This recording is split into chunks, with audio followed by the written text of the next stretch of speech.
प्रिय विद्यार्थिनः सर्वेभ्यः नमो नमः नमस्काराश्च। अद्यतनीय डिजिटल कक्षायां योगशिक्षा अध्यायस्य द्वितीय भागे भवतां स्वागतम्। पूर्वतनीय कक्षायां वयं योग शब्दस्य निष्पत्ति अर्थस्य, योगः किमस्ति, तस्य प्रयोजनः, उपयोगिताश्च इति विषये विस्तृतरूपेण चर्चितवन्तः। पुनश्च अद्य वयं योगशास्त्र परंपरा, पतंजलि मतेन योगस्य परिभाषा, योगत्व प्राप्ति, अष्टांग योग इति विषये पठिष्यामः। योगशास्त्र परंपरायां प्रथमः परमयोगी शिवः योगस्य संस्थापकः। महाभारतकाले योगशास्त्रज्ञः हिरण्यगर्भः। योगस्य आदिप्रणेता भगवान् शिवः वर्तते। पुनश्च महाभारतकाले प्राचीनतम ऋषि हिरण्यगर्भः, अर्थात योगस्य संस्थापकः भगवान् शिवः, आदि ऋषि हिरण्यगर्भः वर्तते। यथा शास्त्रेषु उक्तं, सांख्यस्य वक्ता कपिलः परमर्षि स उच्यते, हिरण्यगर्भो योगस्य वक्ता नान्यः पुरातनः। सांख्यदर्शनस्य वक्ता कपिल ऋषि अस्ति, सः परमर्षिः कथ्यते। तथैव योगस्य प्राचीनतम वक्ता हिरण्यगर्भः अस्ति, अपरः कोऽपि नास्ति। अर्थात सांख्य दर्शन के वक्ता कपिल हैं, अतः वे परम ऋषि कहे जाते हैं। उसी प्रकार योग के प्राचीन वक्ता हिरण्यगर्भ हैं, अन्य कोई नहीं।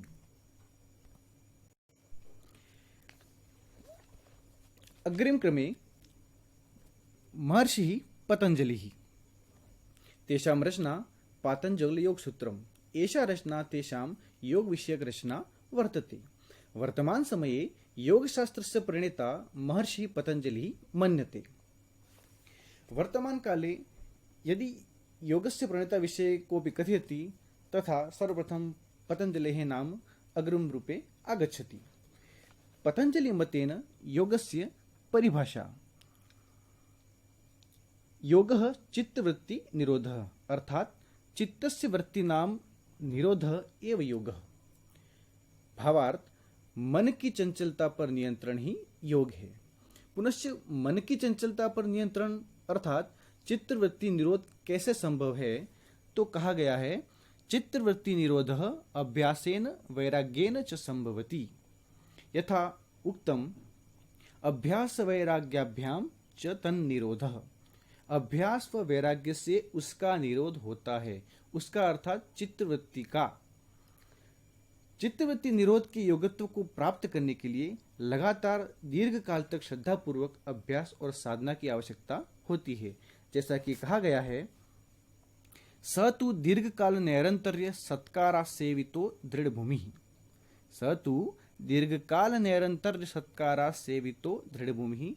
वह योग तो दीर्घ काल की निरंतरता व सत्कार सेवित दृढ़ भूमि है, ऐसा पतंजलि ऋषि कहते हैं। आगे हम अष्टांग योग के बारे में पढ़ेंगे। अष्टांग योग, योग के 8 अंग होते हैं। यमः, नियमः, आसनम, प्राणायामः, प्रत्याहारः, धारणः, ध्यानम, समाधिः। प्रथम यमः। यम 5 प्रकार के होते हैं, जिनमें 5 सामाजिक नैतिकताओं के बारे में बताया गया है। जैसे सत्यम, विचारों में सत्यता। अहिंसा, वाणी, विचार व कर्मों से किसी को हानि नहीं पहुंचाना। अस्तेयम, चोरी नहीं करना। ब्रह्मचर्यम, इंद्रिय जनित सुखों में संयम बरतना। अपरिग्रह, आवश्यकता से अधिक संचय नहीं करना। इसी प्रकार नियम भी 5 प्रकार के होते हैं, जिनमें 5 व्यक्तिगत नैतिकताओं के बारे में बताया गया है। ध्यान रहे, यम में 5 सामाजिक नैतिकताओं के बारे में कहा गया है, वहीं नियमों में 5 व्यक्तिगत नैतिकताओं के बारे में कहा गया है। शौचम, शरीर व मन की शुद्धि। संतोषः, संतुष्ट रहना। तपः, स्वयं अनुशासित रहना। स्वाध्यायः, आत्मचिंतन करना। ईश्वर प्रणिधानम, ईश्वर के प्रति समर्पण। एवमेव अन्य योगांगानी आसनम स्थिर तथा सुखपूर्वक बैठना। प्राणायाम श्वास लेने व छोड़ने की नियंत्रित गति। प्रत्याहार इंद्रियों पर नियंत्रण। धारणा विषय को ध्यान में बनाए रखना। ध्यानम मन का स्थिर होना। और अंत है समाधि, पूर्णतः परमात्मा में लीन होना। ये हैं अष्टांग योग, 8 योग। सर्वप्रथम यमों व नियमों का पालन करते हुए आसन सिद्धि करनी होती है। तत्पश्चात नाड़ी शुद्धिकरण करके प्राणायाम का अभ्यास करना चाहिए। योग दर्शने प्राणायामस्य परिभाषा। योग दर्शने प्राणायामस्य का परिभाषा? अतः उक्तम तस्मिन् सति श्वास प्रश्वासयोः गतिविच्छेदः प्राणायामः। अर्थात आसन सिद्धौ श्वास प्रश्वासयोः गतेः लयबद्धीकरणम् एव प्राणायामः। सारांशतः वयं वक्तुं शक्नुमः यत् श्वास प्रश्वासयोः नियन्त्रणमेव प्राणायामः। इदानीं परीक्षादृष्ट्या अद्य पठितानां मंत्राणां परिभाषाणां च सप्रसंगव्याख्या प्रदर्शिता अस्ति, यस्य अभ्यासः अपि भवद्भिः करणीयः। अतः एकस्य मन्त्रस्य सप्रसंगव्याख्या वयम् अत्र पश्यामः। स तु दीर्घकाल नैरन्तर्य सत्कार सेवितो दृढभूमिः। योग विषये महर्षि पतंजलिना पूर्वमेव उक्तम् एवं सार्धं वयम् इदानीमेव पठितं यत् योगः स तु दीर्घकाल नैरन्तर्य सत्कारा सेवितो दृढभूमिः। अस्य अन्वयः किं भविष्यति? सः तु दीर्घकाल नैरन्तर्य सत्कारा सेवितो दृढभूमिः अस्ति। अन्वयः शब्दानां हिंदी अनुवाद अनुसारेण योजनं वर्तते। अस्माभिः पूर्वमेव पठितं, वयं सम्यक् रूपेण अन्वय विषये चर्चितवन्तः पूर्वमेव।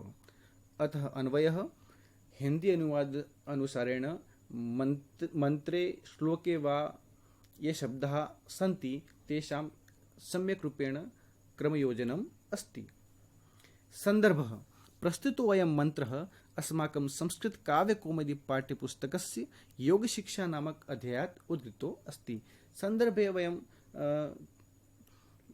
लिखामः यत् अयं मन्त्रः श्लोकः वा कुतः उद्धृतो अस्ति, कस्मात् पाठ्यपुस्तकात् उल्लिखितो अस्ति इति विषये वयं लिखामः। प्रसंगः: अत्र योगसाधना विषये कथितमस्ति। मंत्रेऽस्मिन् योगसाधना विषये महर्षि पतंजलिना प्रदर्शितम् अस्ति। व्याख्या: व्याख्या शब्दानां संस्कृत पर्यायवाची यथा सः, असौ, दीर्घकालः, चिरकालः, नैरन्तर्यं, सततं, सत्कार सेविता, सत्कार कृतः, दृढ़भूमिः, सुदृढ़भूमिः। एवं अस्य हिंदी भावार्थः: वह योग तो दीर्घकाल की निरंतरता व सत्कार सेवित भूमि है। मंत्रेऽस्मिन् व्याकरणिक शब्दः वर्तते आसेवितः। आ उपसर्ग पूर्वक सेव धातु तप्रत्ययेन आसेवितः शब्द सिद्धः भवति। अस्तु, पुनर्मिलामः। धन्यवादः।